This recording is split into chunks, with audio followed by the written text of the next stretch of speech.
গল্পের সওদাগর চ্যানেলে আপনাদের সবাইকে স্বাগত। আজকে আমরা শুনব হুমায়ূন আহমেদের ইমুর রূপালী রাত্রি পর্ব ৭। কি চান আমার কাছে?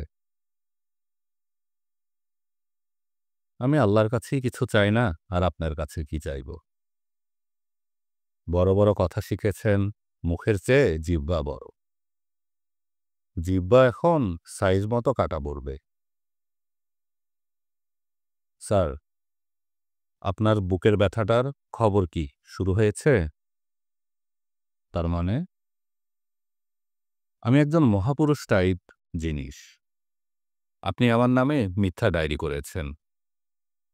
তার শাস্তি হিসেবে আপনার বুকে ব্যথা শুরু হবার কথা। এখনো হচ্ছে না কেন বুঝতে পারছি না। চড়িয়ে দাঁত ফেলে দিব হারামজাদা। স্যার, ব্যথাটা খুব বেশি হলে দেরি না করে সোহরাওয়ার্দী হাসপাতালে চলে যাবে। এনজিস ট্যাবলেট আনিয়ে রাখুন, জিভের নিচে দিতে হবে। টেলিফোনের ওপাশে ভদ্রলোক রাগে থরথর করে কাঁপছে। ভদ্রলোককে দেখা না গেলেও বোঝা যাচ্ছে। আমি তার রাগ সম্পূর্ণ অগ্রাহ্য করে হাসি মুখে বললাম, আমার নামে মিথ্যা এফআইআর করিয়েছেন, এটা ঠিক হয়নি। বুকের ব্যথা ওঠা মাত্র থানায় ওসি সাহেবকে সত্যিটা জানাবে, ব্যথা কমে যাবে।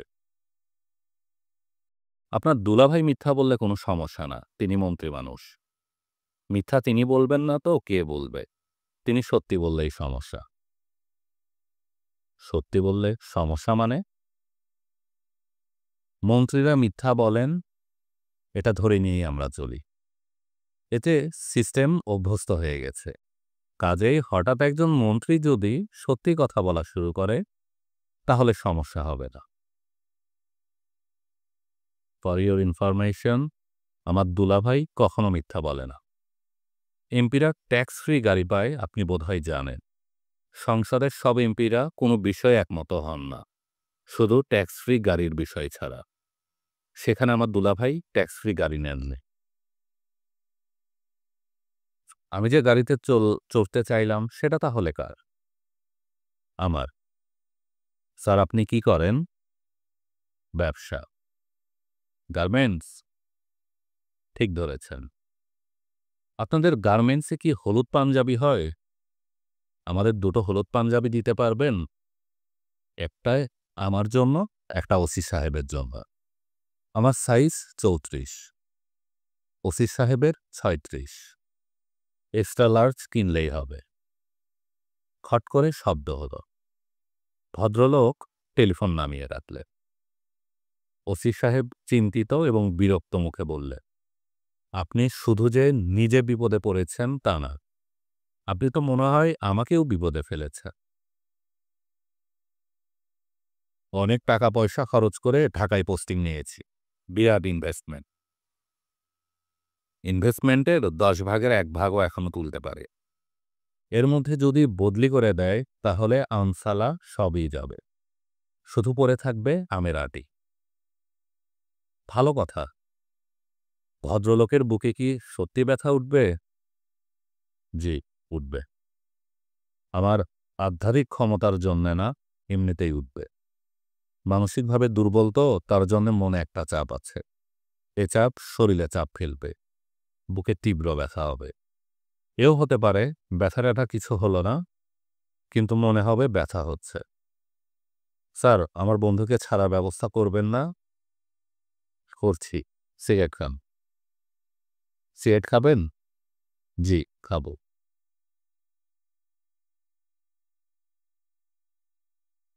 ব্যাঙাচি বিশ্বাসই করছে না যে তাকে ছেড়ে দিচ্ছে।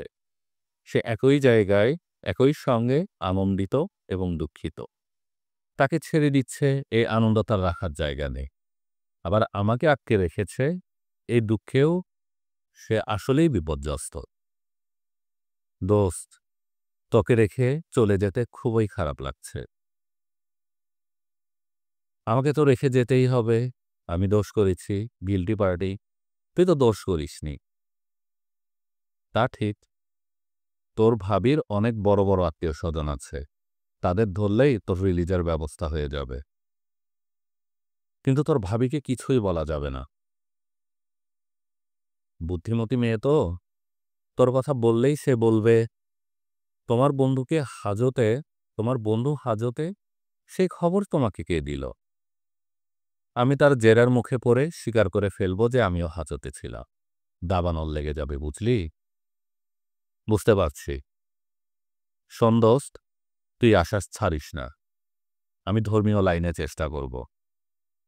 আমাদের বাড়ির পাশে এক হাফেজ সাহেব আছে। ১,০০০ টাকায় কোরআন খতম দেয়। আর্জেন্ট ব্যবস্থাও আছে। খুব ইমার্জেন্সি হলে মাদ্রাসার তালেবুল এলেমদের নিয়ে ৪ ঘন্টায় খতম করে দোয়া করে দেয়। দোস্ত, তোর জন্য এক্সট্রা ফি দিয়ে আর্জেন্ট দোয়া করাবো ইনশাল্লাহ, আমি কথা দিলাম। আর আমি রোজ এসে তোর খোঁজ খবর নিব। টিফিন ক্যারিয়ারে খাওয়া নিয়ে আসবো, প্রমিস। কিছু আনতে হবে না। অবশ্যই আনতে হবে। তুই না খেয়ে থাকবি? দোস্ত, মনে ভরসা রাখ, কাল সকালের মধ্যে খতম স্টার্ট হবে ইনশাআল্লাহ। আমাকে হাজতে থাকতে হলো ৩ দিন। ওসি সাহেবের সঙ্গে এই ৩ দিন আমার কথা হলো না। তিনি অসম্ভব ব্যস্ত, কোনো একটা ঝামেলা হয়েছে। দিনরাত ২৪ ঘন্টাই তাকে ছোটাছুটি করতে হচ্ছে। এই ৩ দিনে ব্যাঙাচির কোনো খোঁজ নেই। তার টিফিন ক্যারিয়ার নিয়ে আসার কথা। চতুর্থ দিন সকালে ওসি সাহেব আমাকে ছেড়ে দিয়ে ক্লান্ত মুখে বললেন, যান, চলে যান। চলে যাব? হ্যাঁ, চলে যাবেন। গত পরশুই আপনাকে ছেড়ে দেবার কথা। আমি অপারেশনে যাবার আগে সেকেন্ড অফিসারকে বলে গিয়েছিলাম আপনাকে ছেড়ে দিতে। সে ভুলে গেছে। কিছু মনে করবেন না। ২টা দিন এক্সট্রা হাজতবাস হলো। আপনাকে কবিরের দোয়ার ব্যাখ্যাটা তো বলা হলো না। ব্যাখ্যা বাদ দিন, আমার জান নিয়ে টানাটানি। খুব সমস্যায় আছি। ১ কাপ চা খান, চা খেয়ে চলে যান। মনে কোনো কষ্ট পুষে রাখবেন না। প্রতিমন্ত্রীর শালা টেলিফোন করে আমাকে বলেছেন যে তিনি দুঃখিত। এই খবরটা যেন আপনাকে দেওয়া হয়। আমি দিলাম, কাজে আমার দায়িত্ব শেষ। ওনার কি ব্যথা উঠেছিল? ব্যথার খবর জানি না। উঠেছে তো বটেই। হাসপাতাল থেকে টেলিফোন হয়েছে। গলা চিচি করছে। আপনি ইন্টারেস্টিং ক্যারেক্টার। Thank you. আমি ওসি সাহেবের সঙ্গে চা খেলাম। ওসি সাহেব দুঃখিত গলায় বললেন, মনটা খুবই খারাপ। মনে হয় আমাকে বদলি করে খাগড়াছড়ি-টড়ির দিকে পাঠাবে। শান্তি বাহিনীর ডলা খাবো। শান্তি চুক্তি তো হয়ে গেছে, এখন আর কিসের ডলা? এখনকার ডলা হবে আপোষের ডলা। শান্তিভাবে হাসতে হাসতে ডলা। যাই হোক, বাদ দেন। চায়ের সঙ্গে কিছু খাবেন? একটা সিগারেট খাবো। ওসি সাহেব সিগারেট দিলেন। লাইটার জ্বালিয়ে সিগারেট ধরাতে এসেছে। বাতাসের জন্য ধরাতে হচ্ছে। বাতাসে লাইটারের আগুন নিভে যাচ্ছে। তিনি মহা বিরক্ত। আমি ওসি সাহেবকে বললাম, একটা মজার কথা কি জানেন ওসি সাহেব? ছোট আগুনের শিখা বাতাসে নিভে যায়, কিন্তু বিশাল যে আগুন, যেমন মনে করুন দাবানল, বাতাস পেলে ফুলে ফেপে ওঠে। ওসি সাহেব বললেন, এটাও কি কবিরের দোহা? জি না, এটা হিমুর দোহা। হিমুটাকে? আমি হিমু। ও আচ্ছা, আপনি হিমু? একবার বলেছিলেন, ভুলে গিয়েছি। কিছু মনে থাকে না। এমন এক বিপদে আছি যা বলার না। কারোর সঙ্গে পরামর্শও করতে পারছি না। এটা এমন এক সেনসিটিভ ইস্যু যে পরামর্শ করা যাচ্ছে না।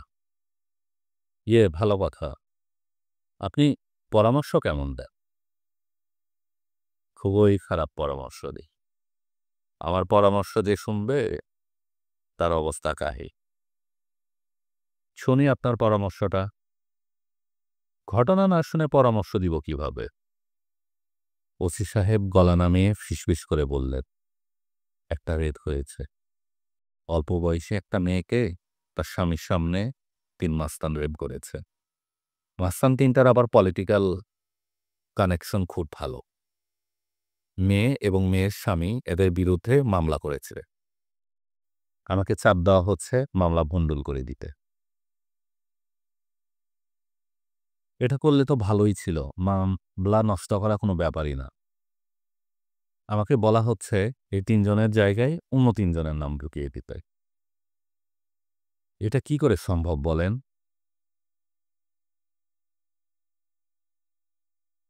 সম্ভব না কেন? মেয়ে যে 3 নাম বলেছে সেই 3 নাম না লিখে আপনি লিখবেন অন্য 3 নাম। ওই 3 জনকে ধরে এনে রামচাচা, বেটা তোরা কেন রেপ করলি না? অন্যরা রেপ করে চলে গেল, তোরা ছিলি কোথায়? রসিকতা করছেন না? রসিকতা করেন? আমরা নষ্ট হয়ে গেছি। আমাদের নিয়ে তো রসিকতা করবেনই। যারা আমাদের নষ্ট করল তাদের নিয়ে রসিকতা করার সাহস আছে? নেতাদের হাত থেকে দেশটাকে বের করে এনে সাধারণ মানুষের হাতে দেন। তারপর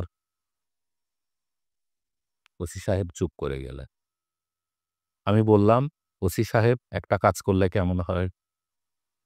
ওসি সাহেব ভ্রু কুঁচকে বললেন, কি কাজ? আপনি সত্যি আসামিদের ধরে সেইভাবে কেস সাজিয়ে দিন। নিরপরাধ 3 জনকে শাস্তি দিবেন, সেটা কেমন কথা? ওসি সাহেব বিরক্ত গলায় বললেন, পাগলের মতো কথা বলবেন না। দেশের পরিস্থিতি বিচার করে কথা বলবেন। হাই লেভেল থেকে যেটা চাওয়া হয় সেটাই করতে হবে। আপনি যখন সত্যি কাজটা করবেন তখন আপনি হাই লেভেলে চলে যাবে। বাকি সবাই চলে যাবে লো লেভেলে। আপনি বিদায় হন। নিন, এই সিগারেটের প্যাকেটটা রেখে দিন। ঘুষের টাকায় কেনা। অসুবিধা নাই তো? কোনো অসুবিধা নাই। আমি থানা থেকে বের হলাম। ওসি সাহেবও আমার সঙ্গে সঙ্গে বাইরে এলেন। তাকে খুব চিন্তিত লাগছে। তার চেহারা থেকে ঘুষ খাই ভাবটা চলে গেছে। বন্ধ দরজায় হেলান দিয়ে তামান্নার জন্য অপেক্ষা করতে পারি। সেটা কি ঠিক হবে? খাল কেটে হাঙ্গর নিয়ে আসা হবে না তো? ফ্ল্যাট বাড়িগুলোতে অবধারিতভাবে কিছু নিষ্কর্মা বডি বিল্ডার থাকে। তারা কারো শালা, কারো খালাতো ভাই। এদের প্রধান কাজ ফ্ল্যাট বাড়ির পবিত্রতা রক্ষা করা। কোনো ছেলে কোনো মেয়ের সঙ্গে ইটিস-পিটিস করছে কিনা তা লক্ষ্য রাখা। সন্দেহভাজন কেউ ঘুরঘুর করছে কিনা তাও নজরে রাখা। বন্ধ দরজায় হেলান দিয়ে বসে থাকা অবশ্যই সন্দেহজনক কর্মকাণ্ডের ভেতর পড়ে। তামান্নার মা-বাবা জানালা দিয়ে হাত ইশারা করে কাউকে ডাকিয়ে আনতে পারে। পানির তৃষ্ণা চক্রবৃদ্ধি হারে বাড়ছে। কলিং বেল টিপে পানি খেতে চাইলে কেমন হয়? একবার পানি চাইলে দরজা খুলতেই হবে। তৃষ্ণার্তকে পানি দেবে না এমন বাঙালি মেয়ের এখনো জন্ম হয়নি। রোজ হাসরের ময়দানে সূর্য চলে আসবে মাথার এক হাত উপরে। তৃষ্ণায় তখন বুকের ছাতি ফেটে যেতে চাইবে। তখন শুধুমাত্র তাদেরকেই পানি পান করানো হবে যারা তৃষ্ণার্তকে পানিপাত করিয়েছে। আমি কলিং বেলে হাত রাখলাম। তার প্রায় সঙ্গে সঙ্গেই বডি বিল্ডার উপস্থিত হবে। মনে হচ্ছে তাকে খবর দিয়ে আনানো হয়েছে। সম্ভবত তামান্নার মা পেছনের বারান্দা দিয়ে পাশের ফ্ল্যাটের মহিলার সঙ্গে কথা বলেছে। কারণ বডি বিল্ডার শীতল গলায় বললে, ব্রাদার একটু নিচে আসে। কই? এইসব ক্ষেত্রে কোনো রকম তর্ক বিতর্কে যাওয়া ঠিক না। আমি হাসি মুখে বডি বিল্ডারের সঙ্গে নিচে নেমে এলাম। সেখানে আরো কয়েকজন অপেক্ষা করছে। অপেক্ষামান এক সুটকা যুবকই মনে হয় বডি বিল্ডারদের লিডার। সে জ্ঞানী টাইপ মুখ করে চেয়ারে বসে হাত পা নাচাচ্ছে, মুখে সিগারেট। তবে সিগারেটে আগুন নেই। হাতে লাইটার আছে, সিগারেট এখনো ধরানো হয়নি। সুটকা তরুণ লাইটারটা এক হাত থেকে আরেক হাতে লুফোলুফি করছে। নিশ্চয় ভিসিআরে এমন কোনো ছবি দেখেছে সেখানে নায়ক এইভাবে চেয়ারে বসে পা নাচায়, ঠোঁটে থাকে সিগারেট। সে হাতে লাইটার নিয়ে জগলিং করে। লাইটার দিয়ে সিগারেট ধরানোর দৃশ্যটিও ইন্টারেস্টিং হবার কথা। আমি সেই দৃশ্য দেখার জন্যে আগ্রহ নিয়ে অপেক্ষা করছি। বডি বিল্ডার সুটকার দিকে তাকিয়ে বলল, মনা ভাই, ধইরা আনছি। মনা ভাই পা নাচানো বন্ধ করে আমাকে দেখলে। ইন্টারোগেশন পর্ব শুরু হলো। কি নাম? হিমু। এখানে কার কাছে? তামান্নার কাছে। তামান্না কে হয়? কিছু হয় না। কিছু হয় না তো এসেছেন কেন? এখন কিছু হয় না, তবে ভবিষ্যতে হতে পারে। তার মানে কি? তামান্নার সঙ্গে আমার বিয়ের কথা চলছে। মনা ভাই সঙ্গে সঙ্গে পা নাচানো বন্ধ করল। লাইটার দিয়ে সিগারেট ধরালো। সে মনে হয় খানিকটা হকচকিয়ে গেছে। হকচকিয়ে যাবার কারণে সিগারেট ধরানোর দৃশ্য তেমন জমল না। প্রেমের বিয়ে না অ্যারেঞ্জ ম্যারেজ? Arrange marriage. কথাবার্তা হচ্ছে। কথাবার্তা কি পাকা হয়ে গেছে? এখনো পাকেনি। বিয়ে পাকতে একটু সময় লাগে। স্ট্রেইট কথা জিজ্ঞাসা করছি, স্ট্রেইট জবাব দিবে। জি আচ্ছা। মনা ভাই বডি বিল্ডারকে চোখের ইশারায় কাছে ডাকল। তাদের সঙ্গে কানে কানে কিছু কথা হলো। বডি বিল্ডার অতি দ্রুত চলে গেল। সে ফিরে না আসা পর্যন্ত কর্মকাণ্ড স্থগিত। মনা ভাই আবারও লাইটার নিয়ে লোফালোফি করছে। আমি দেখছি ইতিমধ্যে আরও কিছু উৎসাহী দর্শক উপস্থিত হয়েছে। মজাদার কিছু দেখার আগ্রহে দর্শকেরা চকচক করছে। এই ফ্ল্যাট বাড়িতে মনা ভাইয়ের কারণে প্রায় মনে হয় মজাদার কিছু হয়। বডি বিল্ডার ফেরত এলো এবং আনন্দিত গলায় জানালো, তামান্নার মা হিমু নামে কাউকে চেনে না। তার মেয়ের কোনো বিয়ের কথা হচ্ছে না। মনা ভাইয়ের চোখ আনন্দে ঝলসে উঠল। সে মুখে সুরুয়া টানার মতো শব্দ করল। বুঝতে পারছি, আমার কাটা খাল দিয়ে হাঙর ঢুকে পড়েছে। হাঙরের হাত থেকে শুধুমাত্র তামান্নাই আমাকে বাঁচাতে পারে। আমি গলা খাকারি দিয়ে বললাম, মনা ভাই, আমার বিচার যা করার তামান্না এলে করবেন। আপাতত দড়ি দিয়ে আমাকে বেঁধে রাখুন, যাতে আমি পালিয়ে যেতে না পারি। দড়ি দিয়ে বেঁধে রাখবো? জি, সেটাই ভালো হবে। শুধু একটা রিকোয়েস্ট, কাউকে দিয়ে এক জগ ঠান্ডা পানি আনিয়ে রাখুন। মনা ভাই বলল, তুমি জামাই মানুষ, পানি খাবে? তোমার জন্য শরবতের ব্যবস্থা করি, ঠান্ডা শরবত। আমি বিনীত ভঙ্গিতে বললাম, জি আচ্ছা। চারদিকে হাসাহাসি পড়ে গেল। আমি ছাড়া পেলাম রাত 11টায়। তামান্না তার এক অসুস্থ বান্ধবীকে দেখতে গিয়ে ফিরতে দেরি করেছে, যে কারণে আমার রিলিজ অর্ডারেও দেরি হলো। তামান্না আমাকে রিকশায় তুলে দিল এবং গম্ভীর ভঙ্গিতে বলল, আপনি দয়া করে কখনো এ বাড়িতে আর আসবেন না। আপনার সঙ্গে আমার বিয়ের কথাবার্তা হচ্ছে, এইসব ভুলে যান। আপনার সঙ্গে আমার কোনো বিয়ের কথা হচ্ছে না। আমি বললাম, তামান্না, রিকশা ভাড়াটা দিয়ে দাও, আমার কাছে একটা পয়সাও নেই। তামান্না বলল, রিকশা ভাড়া দিয়ে দিচ্ছি, দয়া করে আমাকে তুমি ডাকবেন না। ঘরে ঢুকে চিঠি পেলাম, দুটো চিঠি। ফাতেমা খালার ম্যানেজার লিখেছেন এবং ব্যাঙাচি লিখেছে। প্রথম পড়লাম ম্যানেজারের চিঠি। হিমু সাহেব, গত 3 দিনে আমি 4 বার আপনার খোঁজ করেছি। আপনি কোথায় আছেন কেউ বলতে পারছে না। আপনাদের মেসের ম্যানেজার বলল, হঠাৎ উধাও হয়ে যাওয়া নাকি আপনার পুরনো। গত বছর এক নাগারে 3 মাস আপনার কোনো খোঁজ ছিল না। আমি খুবই চিন্তিত বোধ করছি, কারণ ম্যাডামের সিঙ্গাপুরে যাওয়া অত্যন্ত জরুরি। তিনি আপনার সঙ্গে কথা না বলে যেতে পারছেন না। সিঙ্গাপুর এয়ারলাইন্সের টিকিট কাটা আছে, কিন্তু আপনার কারণে কনফার্ম করা যাচ্ছে না। যাই হোক, এই চিঠি আপনার হাতে যেদিন আসবে, দয়া করে সেদিনই ম্যাডামের সঙ্গে যোগাযোগ করবে। বিনীত, রকিবুল ইসলাম। ব্যাঙাচির চিঠিটার অর্ধেক বল পয়েন্টে লেখা, কয়েক লাইন বল পয়েন্টের কালি ফুরিয়ে যাওয়ায় বিনা কালিতে লেখা। তারপর লেখা পেন্সিলে। দোস্ত, আমার উপর নিশ্চয়ই রাগ করেছিস। দোস্ত, কি করব বল? থানায় যেতে সাহসী কুলাইনি। তবে তোর জন্য কোরআন মজিদ খতম দিয়েছি। জুমাবারে ইমাম সাহেবকে বলে স্পেশাল দোয়া করিয়ে দিয়েছি। তুই যে হাজতে আছিস সেই কথা বলিনি, শুধু বলেছি বিপদগ্রস্ত মুমিন মুসলমান। হাজতে আছিস শুনলে মুসল্লিদের কেউ কেউ অন্য কোনো কিছু ভেবে বসতে পারে। বিপদগ্রস্ত মুমিন মুসলমানের জন্য দোয়াতে কেউ আপত্তি করবে না।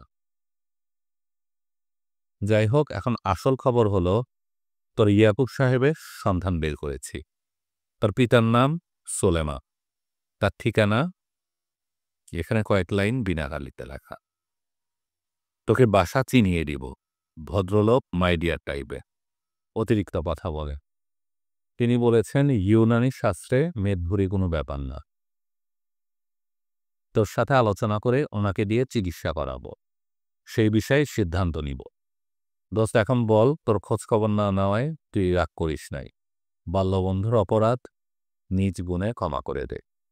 এটি তোর বাল্যবন্ধু আরিফুল আলম জোয়াদ্দার।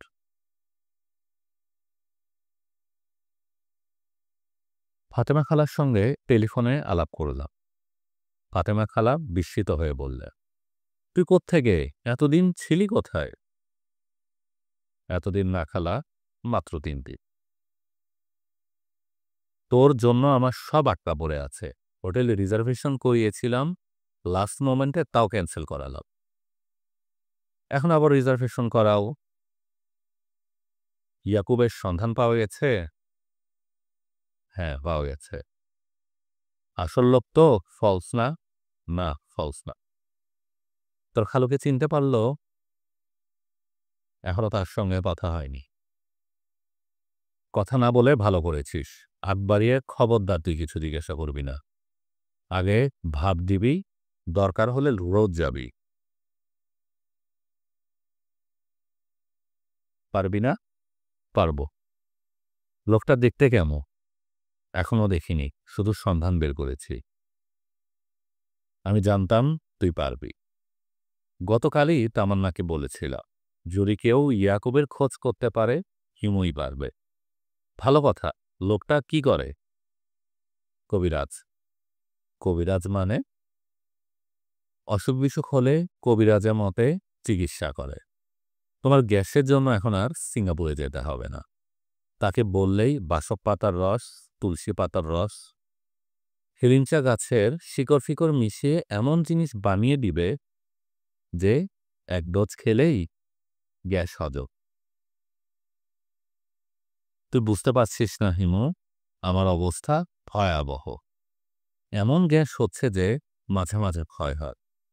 গ্যাস বেলুনের মতো উপরে উঠে যায় কিনা। সিঙ্গাপুরে যে যাচ্ছি, শখ করে তো আর যাচ্ছি না। যাচ্ছ কবে? যত তাড়াতাড়ি যাওয়া যায় ততই ভালো। কাল তো পারবো না, দেখি পরশু যেতে পারি কিনা। এর মধ্যে তুই বাসায় এসে 20,000 টাকা নিয়ে যা। তোর কি ব্যাংক অ্যাকাউন্ট আছে? না, আমি ম্যানেজারকে বলে দিব তোকে যেন ক্যাশ দেয়। ক্যাশের সিস্টেম অবশ্যই আমাদের নাই, আমাদের সব ট্রানজ্যাকশন হয় চেকে।